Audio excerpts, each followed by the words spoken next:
അടുത്തൊരു നെട്ടിക്കുന്ന ഒരു വാർത്ത. ഈ എന്താപ്പത് ഏ ഷാർജയില് കുത്തേറ്റ് മരിച്ചു മലയാളി. എന്തിനു വേണ്ടി എന്നല്ലേ? ടിക്ടോക്കിലെ തർക്കാണ് അത്. അങ്ങനെയുള്ള തർക്കമൊന്നുമല്ല അത്. സ്വന്തം പെണ്ണുങ്ങളെ അല്ലെങ്കിൽ കുടുംബത്തെയോ പിന്നെ പറഞ്ഞിട്ടുള്ള തർക്കങ്ങളോ കാര്യങ്ങളോ ഒന്നുമില്ല. അത് ലൈവിൽ ചെന്ന് കണ്ട് ഏതോ ഒരു പെണ്ണ് പാട്ട് പാടുന്നു, തമാശ പറയുന്നു, കാര്യങ്ങൾ പറയുന്നു, അതിനെ കുറിച്ച് മറ്റുള്ളവൻ എന്തോ പറഞ്ഞു, അത് അവനക്ക് പറ്റിയില്ല, അത് തർക്കങ്ങളായി. പിന്നീട് അത് കുത്തി കുന്നുവനെ. എന്ത് കാര്യം? ഇതേ നാട് ഇന്ത്യ അല്ല, നാട് അറബ് രാജ്യമാണ്. തല വെട്ടും മക്കളെ. നിങ്ങളൊക്കെ ഈ ടിക്ടോക്കും ഇൻസ്റ്റഗ്രാമൊക്കെ എന്ന് പറഞ്ഞു കഴിഞ്ഞാലേ, ഇതൊക്കെ എന്ന് പറഞ്ഞാൽ ഒരു എൻജോയ്മെന്റ് ആണ്. നിങ്ങൾക്ക് ആർക്കും ആരോടും വേണമെങ്കിൽ ചാറ്റ് ചെയ്യാം, ആരോടും വേണമെങ്കിൽ സംസാരിക്കാം, ലൈവിലോ എന്ത് കുന്ത്രാണ്ടും വേണമെങ്കിലും നിങ്ങൾക്ക് ചെയ്യാം. പക്ഷെ അത് അതിര് വിട്ട് കണ്ടുള്ള പരിപാടി ഉണ്ടല്ലോ, സ്വന്തം കുടുംബത്തെ മറന്നു കണ്ടുള്ള പരിപാടി, അതൊക്കെ ഇതിന് നമ്മൾ അധ്വാനിക്കാൻ പോകുന്നതും നമ്മൾ ചെയ്യുന്ന ബിസിനസ് ആയിക്കോട്ടെ, നമ്മൾ ചെയ്യുന്ന പരിപാടികളായിക്കോട്ടെ, അവിടെ ചെയ്യാൻ പോകുന്നത് നമ്മുടെ കുടുംബത്തിന് വേണ്ടിയിട്ടാണ്. അല്ലാണ്ട് അവിടെ പിന്നെ മറ്റുള്ള പെണ്ണുങ്ങൾക്ക് വേണ്ടിയിട്ടോ, അവിടെ നിൽക്കുന്ന ജോലി ചെയ്യുന്ന പെണ്ണുങ്ങൾക്ക് വേണ്ടിയിട്ടോ അല്ല അവിടെ പോകുന്നത്. അങ്ങനെയുള്ളവർക്ക് അങ്ങനെ പോവാം.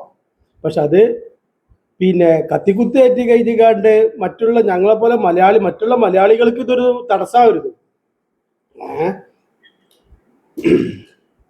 എന്തിനു വേണ്ടി? നാട് തലവെട്ടും. ഇന്ത്യന്റെ മാതിരി ഇന്ത്യൻ നിയമമല്ല അവിടെ, അത് അറബ് രാജ്യമാണ്. തലവെട്ടും എന്ന് പറഞ്ഞാൽ തലവെട്ടും. അവന്റെ ആ 4 പേരുടെ തല പോകൂലേ? ഇനി എന്ത് കാര്യമുള്ളത്? ആ 4 പേരുടെ കുടുംബം, ആ കുത്തേറ്റ് പോയവന്റെ കുടുംബം, ഇതൊക്കെ പോയില്ലേ? എന്നിട്ട് നിങ്ങളെ കൂടെ സംസാരിച്ചു കൊണ്ടിരുന്ന ആ പെണ്ണിപ്പോ എവിടെ പോയി? അവളും പുകയായി പോയോ? എന്റെ മക്കളെ, എന്തിനു വേണ്ടിയിട്ട്? എന്തിനാ ഈ പരിപാടിയൊക്കെ? അവനെ കുടുംബത്തേക്ക് പൈസ അയച്ചു കണ്ടത് ആ മാസം വരുമാനം ഈ റീൽസോ കാര്യങ്ങളോ നിങ്ങൾ ഇട്ടോളി. പക്ഷെ അതിനൊക്കെ ഇതൊക്കെ എന്ന് പറഞ്ഞാൽ ഓവറായി പോയില്ലേ? അറബ് നാട് കൺട്രി വേറെയാണ്, അറബ് രാജ്യമാണ്.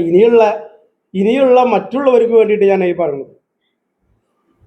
ഇനി ഒരിക്കലും ഇതുപോലത്തെ തെമ്മാടിത്തരം കാണിച്ചിക്കാണ്ട് മറ്റുള്ളവരുടെ ജീവൻ കളഞ്ഞിട്ട് എന്ത് കാര്യമുള്ളത്?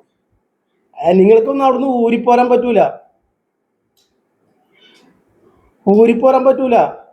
തലവെട്ടും. ആ കുടുംബത്തിൽ അത്താണിയായിരുന്ന നീയൊക്കെ ഇപ്പൊ ആ മക്കൾക്ക് വേണ്ടിയിട്ടോ അല്ലെങ്കിൽ ആ നിന്നെ കാത്തുകൊണ്ടിരിക്കുന്ന ഒരു ഭാര്യയുണ്ട്, മക്കളുണ്ട്, നിന്റെ ഉമ്മ ഉണ്ട്, വാപ്പുണ്ട്. ഇവരൊക്കെ ഇപ്പൊ എന്താ ചെയ്യ?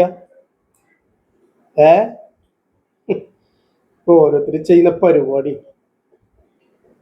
ഏതെങ്കിലും ഒന്നിനെ കിട്ടിക്കഴിഞ്ഞാൽ അത് തന്നെയാണ് എന്റെ സ്വർഗം എന്നുള്ള ആ തോന്നല്. എടാ, സ്വന്തം പെണ്ണിനെ വേണടാ, സ്വന്തം പെണ്ണ് കഴിഞ്ഞിട്ട് വേണടല്ലോ.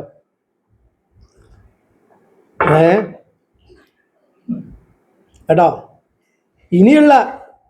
ഇനിയുള്ളവർക്ക് വേണ്ടിയിട്ടാണ് ഞാൻ ഈ പറയണത്. മേലാൽ ഇമ്മാരി തമ്മാടിത്തരം കാണിച്ചു മറ്റുള്ളവന്റെ ജീവൻ കളഞ്ഞു കണ്ടുള്ള ഈ ടിക്ടോക്കും കാര്യങ്ങളും ആദ്യം അങ്ങനെയുള്ള യാദികളെ എന്തിനാണ് നിങ്ങളൊക്കെ ഈ പരിപാടിക്ക് പോണത്?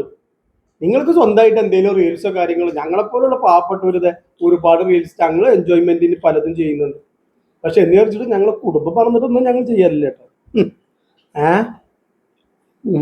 ഏതായാലും ഗോതമ്പുണ്ടല്ലോ അവിടുന്ന് കിട്ടുക. നടക്കട്ടെ.